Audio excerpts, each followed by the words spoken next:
On 16th of January, near midnight, when the lights of Broadway blazed an electric dawn over the festive crowds below, the body of a man came hurtling through space and crashed, a disfigured mess at the foot of the Faulkner building. That body had been Sweden's great financier, beyond Faulkner. 2 women ruled his life and death. Here's one of them, ladies and gentlemen. Owing to the cold weather, the blood had coagulated immediately, which makes a difference of several hours impossible to detect.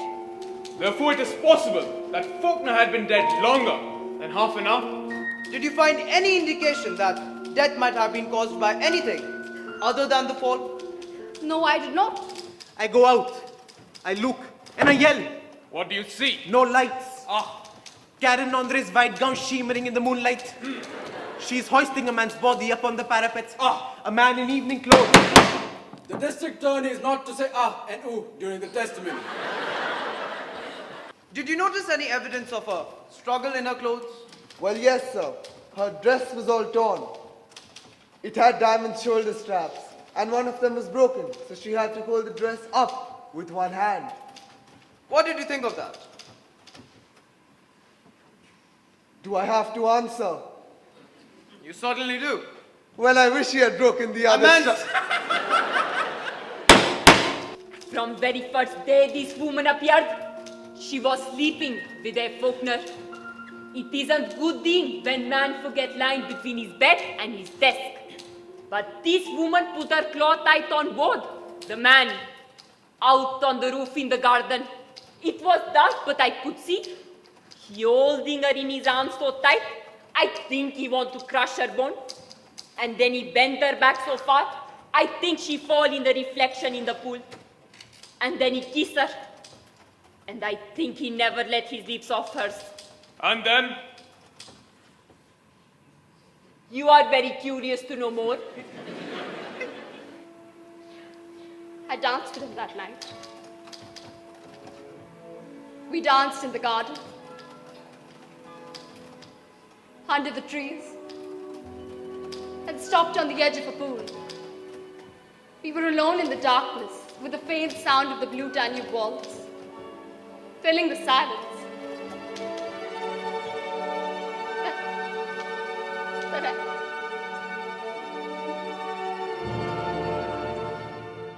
Mr. Whitfield, can you tell us why you left for California in such a hurry before the beginning of this trial?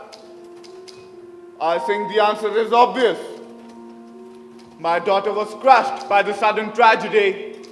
I hastened to take her away to save her health, perhaps her life. You love your daughter profoundly then? Yes, You have always made it a point that her every wish should be granted. I can proudly say yes. When she or you desire anything, you don't stop at the price, do you?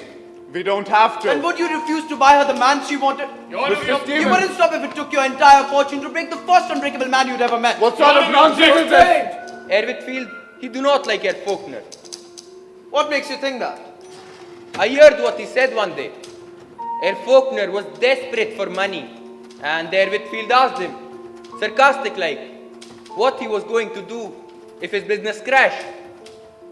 Herr Faulkner shrugged and said, lightly, oh, commit suicide. Herr Whitfield looked at him, very strangely and coldly, and said, very slowly, if you do, be sure you make a good job of it.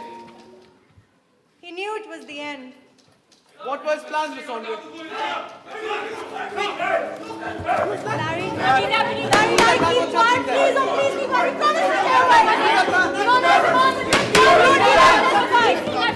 I told you that he was going to leave the world, but he was not to kill himself.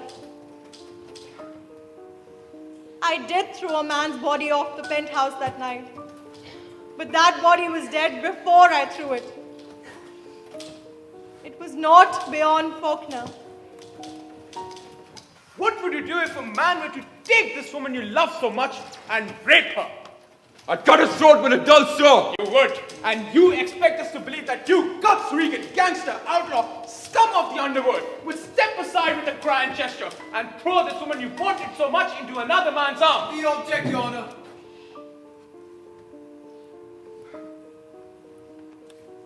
I loved her. You did? Then why did you allow Faulkner to visit her after his marriage? I had nothing to say about that. No, you two didn't hold a blackmail plot over his head. Got any proof of Her that? association with you is the best proof. Objection sustained. How did you kill Faulkner in the penthouse that night? Objection sustained. Where's your other accomplice, the man who played the drum? I'll give his exact address. Evergreen Cemetery, Whitfield Family Memorial, which is the swankiest place for lefties ever been. Karen Andre is not guilty.